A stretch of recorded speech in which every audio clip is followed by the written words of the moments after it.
Yo, what's going on, everybody? It's your boy Naruto Explain here, bringing you guys another Boruto Naruto Next Generations discussion. And today, I want to talk to you guys about more of the fallout from Boruto Chapter 75. And we have a major elephant in the room that we got to discuss here, which is that battle that we saw of Kawaki versus Mitsuki and Sarada that was being teased. And I think we can all agree that right now, it does feel like right now, all the roads are leading towards this clash of former teammates. And I, for one, think that narratively, this has the potential to be the Sasuke retrieval moment for Team 7 in the same way that it was for Sakura and for the Sasuke retrieval team, because in the aftermath of that failure to bring Sasuke back to the village, it led to Sakura promising to grow stronger so she can be of use next time, and she sought out Tsunade for training. Shikamaru, after getting a tongue lashing from Tamari and a talk from his father, it made Shikamaru grow up as a leader of men. Each of the members of the Sasuke retrieval team, they took that failure as something personal. They took it as motivation to grow even stronger. Even Kiba, when he wasn't busy smelling like wet dog soap and stealing Akamaru's doggy treats because he thought they were protein bars, even Kiba took motivation from that. Narratively, this is the moment that we need for Team 7. Sarada and Mitsuki in particular need to be forced to confront their emotions and look into the mirror at their own failures and realize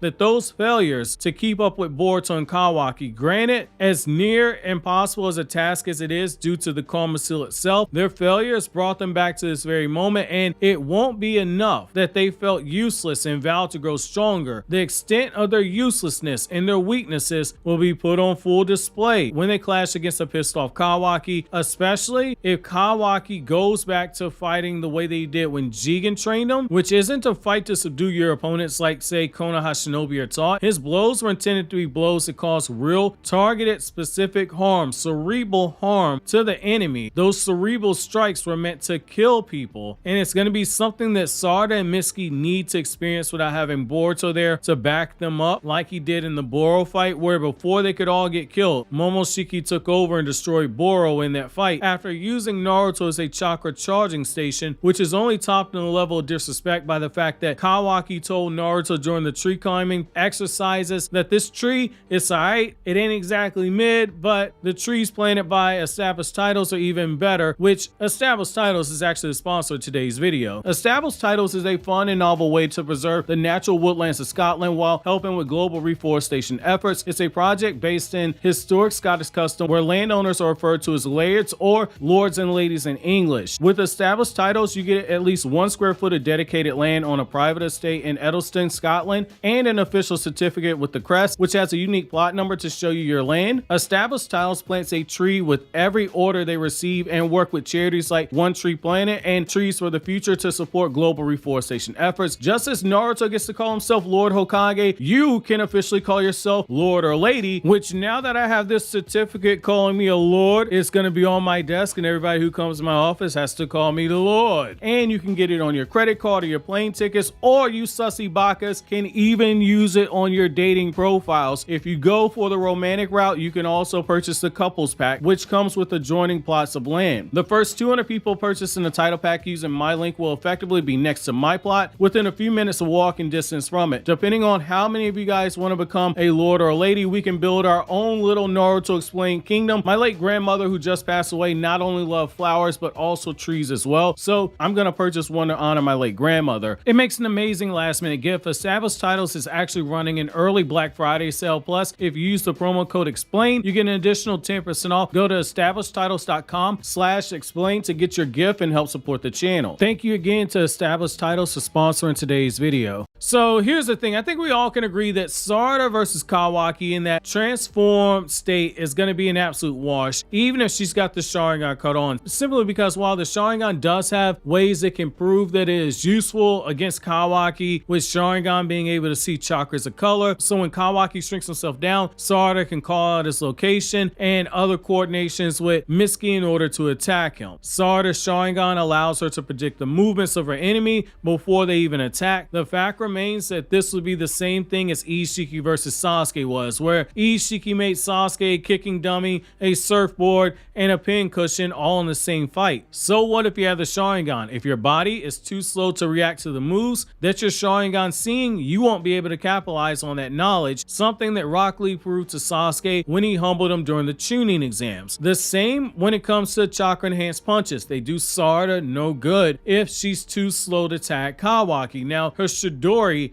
it's pretty much useless if she gets the time to use it, because despite the blinding speed at which the Chidori requires the user to be moving at in order to effectively use it, it's still a chakra based attack that Kawaki Sukuna Hikono will be able to shrink the moment that he sees it, leaving Sarada, who will be moving in a straight line, vulnerable to Kawaki sidestepping her and shoving a long thick black rod inside of her and potentially penetrating her with that rod while Boruto watches. And worst of all, even if Sarada can see the chakra rods coming for her, with her Sharingan, she won't be able to avoid those black rods, depending on if those rods are swinging in front of her face or not. Even when you factor in the rage amp that came from Sarada feeling enraged as she learns the truth about Kawaki killing Boruto, while it is an unnamed, unspecified increase in power, so it does give a blanket increase on a sliding scale where Uchiha feeling rage can be as strong as the plot requires them to be. The fact remains that Boruto and Kawaki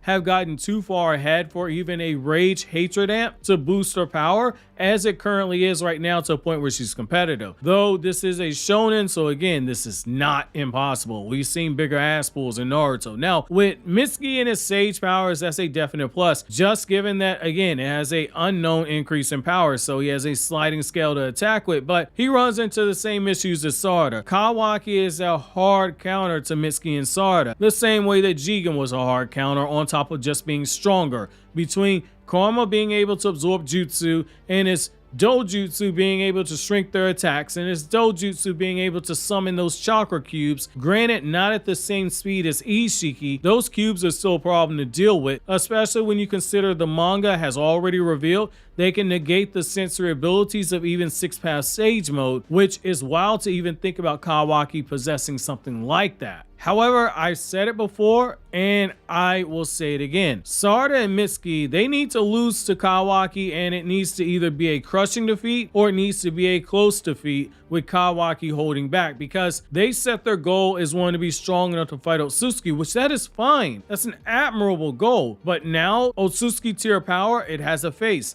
The same guy that they trained with, the same guy that they bonded with, the same guy who they're trying to catch up to, the same guy who killed their friend Boruto and who would have stayed dead if it was not for the miracle of revival via karma being used by Momoshiki to revive Boruto. This is a great way to make Mitsuki and Sarada undergo targeted training with the goal in mind that is harsh, whether that be training with Delta or training with someone who's fought against Otsutsuki in the past with the stated intent of them fighting them with the intent to kill. Pressure makes diamonds, but in this case, pressure is what's going to make their character arcs reach another level, because they now have a true self-inflicted adversary, and now any power increase that they get isn't going to feel like it's an ass pull where everyone regurgitates the same line. Boruto power scaling is wonky because they heard someone else say it. This gives a true payoff to the power increase that comes after the time skip, because we've seen their failures, we've seen them overcome it, which is why training arcs in shonen tend to go over so well. And with Team 7, a team that's filled with prodigy, we've seen a few mini training arcs, but they've been few and far between if we're being honest. And in the manga format, we haven't seen them buckle down with the stated purpose of training outside of Boruto training to master karma, which he naturally got the hang of through his moments of sparring with Kawaki and through battle experience. That being said, I'm very curious to know you guys' thoughts on the narrative impact of Sarada and Mitsuki versus Kawaki. While you think that over, click here to watch my Chainsaw Man video on KRYPTONIAN SAIYAN, or click here for this Naruto Explained video.